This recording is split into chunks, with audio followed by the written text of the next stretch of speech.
दोस्तों इस वक्त मौजूद आप मेरे साथ हिंदुस्तान सीबी न्यूज पर और हम बात करते हैं इस वक्त की बड़ी खबर की। तो आप मेरे साथ बने रहिए हिंदुस्तान सीबी न्यूज पर और देखते रहिए आंखों देखा हाल। ये आपको हम कुछ तस्वीरें दिखा रहे हैं। ये तस्वीरें दिखा रहे हैं हम आपको कवि सम्मेलन की। जी हाँ दोस्तों, स्वामी विवेकानंद जी की जयंती के अवसर पर स्वामी विवेकानंद गर्ल्स सेंटर कॉलेज में कवि सम्मेलन का आयोजन किया गया। तो देखिए किस प्रकार कवियों ने समा बांध दिया है। पूरी खबर देखें। को भारत का मान बढ़े, मेरे जैसे बापू को ज्ञान दे और ज्ञान दे गीत लेके लेखनी विकास के प्रवक्त पर बैरियों से युद्ध ठान दे वो गोरैया मेरे आंगन में अंतिम लता रहता हूँ।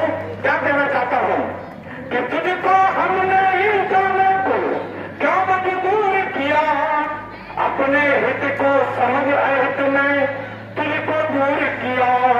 जगह से जगह का मिलन जब हुआ, गीत संगीत गजले से तो बन गई।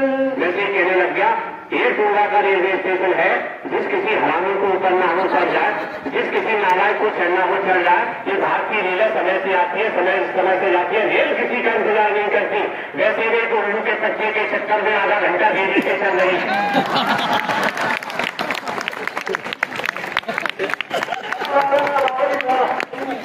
राजनगरी आगरा के आगरा ग्वालियर रोड स्थित Swami Vivekananda girls centre college Saraswati Vihar में स्वामी विवेकानंद जी की जयंती के मौके पर एक कवि सम्मेलन का आयोजन किया गया।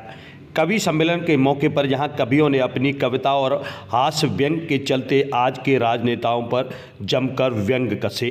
बिना नाम लिए कवियों ने आज की राजनीति और राजनेताओं पर जमकर व्यंग कसे।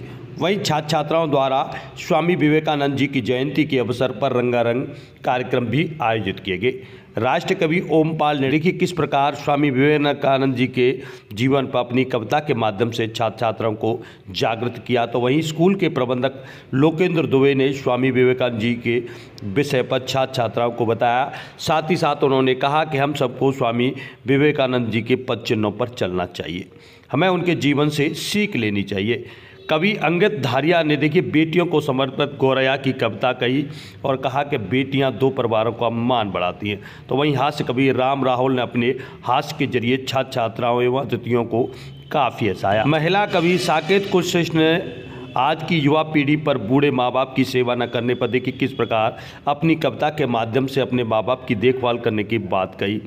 सभी कवियों ने अपने अपने कविताओं और हास्य व्यंग के माध्यम से स्वामी विवेकानंद जी को प्रेरित करने वाली कविताएं और हास्य व्यंग कही।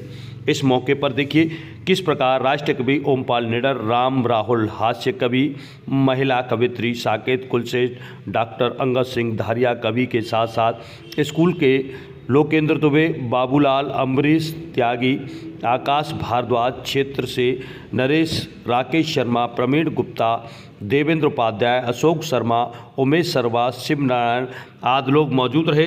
और देखिए किस प्रकार सभी ने इस कार्यक्रम में देखिए क्या कुछ बच्चों के लिए कहा है। आज विवेकानंद गर्ल्स सेंटर कॉलेज सेवला सराय आगरा में राष्ट्रीय युवा दिवस के उपलक्ष्य में जो स्वामी विवेकानंद जी की जयंती के उपलक्ष्य में मनाया जाता है।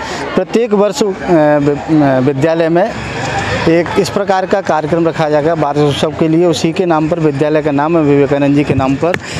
तो जैसा विवेकानंद जी की थीम थी भारत के युवाओं को जागृत करने का, उठो जागो लक्ष्य की प्राप्ति तक मत रुको, ऐसा उन्होंने संदेश दिया।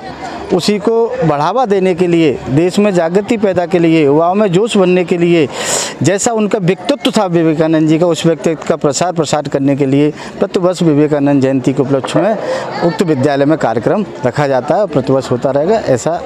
और आज उसको कार्यक्रम में नई रूपरेखा देने के लिए कवि सम्मेलन का आयोजन किया गया, जिसमें हमारे राष्ट्रीय कवि श्री प्रोफेसर ओमपाल सिंह निडर जी, डॉक्टर अंगद धारिया जी, राहुल राज जी और सोमेश कुलश्रेष्ठ, अन्य कवियों ने अपने कविताओं के माध्यम से और ओजस्वी भाषण के माध्यम से हमारे साथियों का, हमारे अध्यापक बंधुओं का और हमारे बच्चों का काफ़ी उत्साहवर्धन किया और विवेकानंद जी की जो विचार थी उनके अंदर प्रेरित करने के कार्य किया।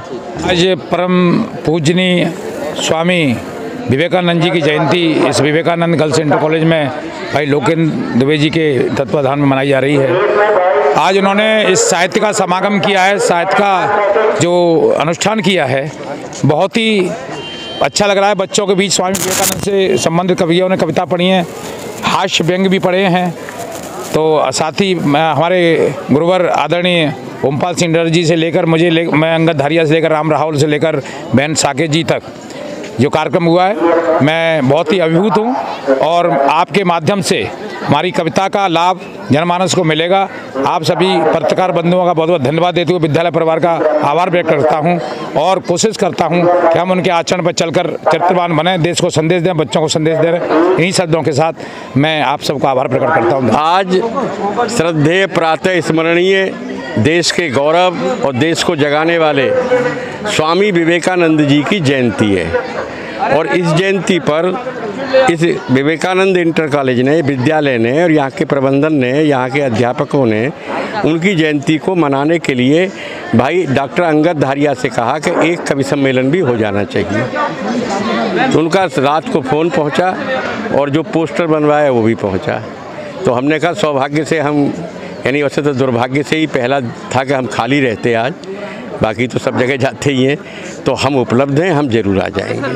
क्योंकि ऐसे महापुरुष के चरणों में, ज्ञानी पुरुष के चरणों में, योद्धा के चरणों में अगर हम कुछ शब्द कह लेंगे तो ये हमारा सौभाग्य होगा।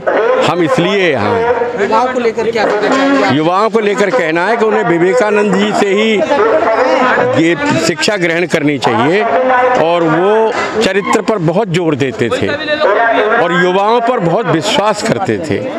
इसलिए दो बातों को ध्यान में रख करके उनकी जयंती को युवा दिवस के रूप में ही मनाया जाता है। तो अगर हमारे युवा चरित्रवान बनेंगे, ईमानदार बनेंगे, शिक्षित होंगे, बलिष्ठ बनेंगे, आप समझना, तो ये देश बहुत आगे बढ़ेगा और दुश्मन सीमाओं पर भी आंख मिलाने की कोशिश नहीं कर सकता। राम मंदिर बनने पर खुशी जाहिर की। हाँ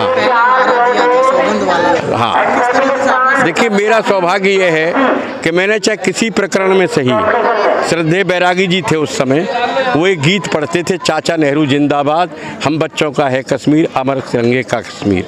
बदनावर एक जगह है, 1976 में मैं वहाँ था, 2 दौर चलते थे। मैंने कहा दादा आपको ऐसा गीत नहीं पढ़ना चाहिए। संविधान सभा में अंबेडकर जी ने कहा था कि भगवान की पूजा से हो सकता है मोक्ष मिल जाए, लेकिन व्यक्ति पूजा से तानाशाही आती है।